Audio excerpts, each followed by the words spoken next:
Thank you all for coming, and I want to thank my colleagues behind me here, and I want to particularly thank Senators Murray and Duckworth and Booker for their relenting work on IVF and women's reproductive health care. Today, Republicans will be called to answer a simple question. Do you support American families' access to in vitro fertilization or not? Again, here's what we're asking our Republican friends. Do you support American families' access to in vitro fertilization or not? For many Americans, starting a family is one of the greatest joys there is. Yet millions of Americans struggle with the defeating battle of infertility every single year.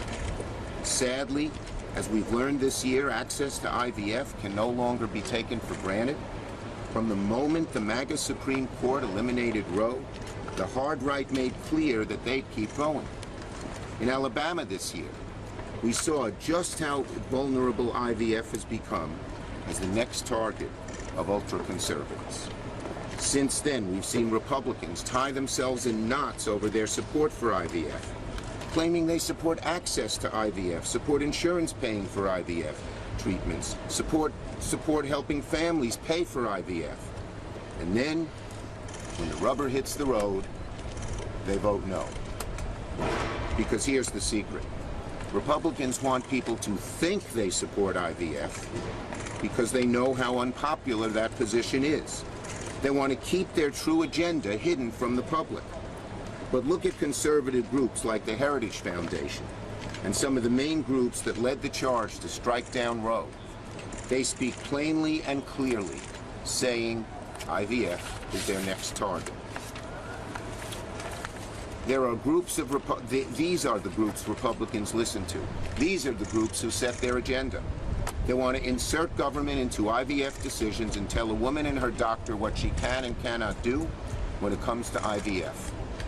If Republicans get their way, the IVF services that so many families depend on are very much at risk.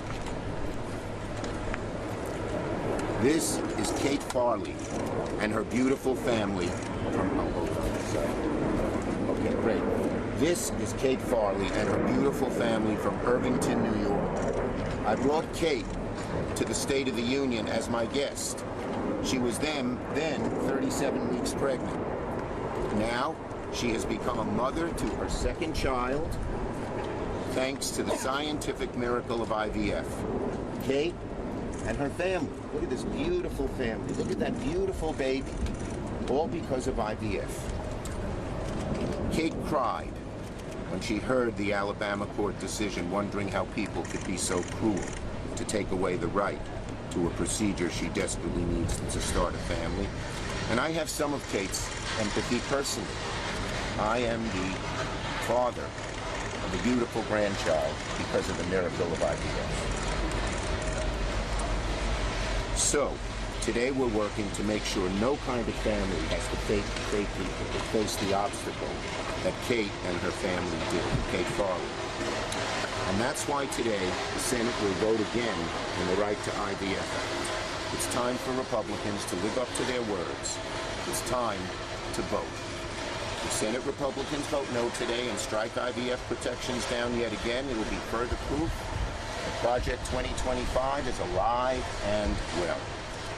If people want to see how strong Project 2025's grip is on the GOP, the outcome of today's IVF vote will be very revealing. And yet, by all accounts, there's every reason in the world for senators to all vote yes today. Today's vote is a motion to reconsider. We're asking Republican colleagues if they believe this bill and protecting the very essence of IVF is worth debating. Republicans say they're pro-family. Well, there's nothing more pro-family than IVF. Our bill makes IVF a right for all. It would make insurance companies cover IVF, making it more accessible for millions more Americans to expend their families. And expanding insurance coverage for IVF is not a partisan issue.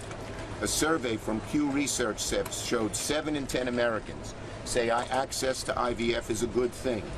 Just 8% oppose it. 8%. We can't let the 8%, the hard right fringe, dominate our politics and dictate what we do. And despite all that, 3 months ago, nearly every Republican senator voted against protecting IVF in this chamber. Now, apparently, some of our Republican colleagues have forgotten about this vote. The junior senator from Oklahoma said there's never been a vote taken on protecting access to IVF. That's astounding.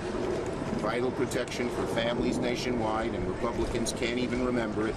Well, today will jog Republican memories. So today, our Republican colleagues get their second chance, either to stand with American families that struggle with infertility, or stand with Project 2025 in the quest to roll back all reproductive freedoms. It's not hard. If Republicans truly care about American families, they should vote yes.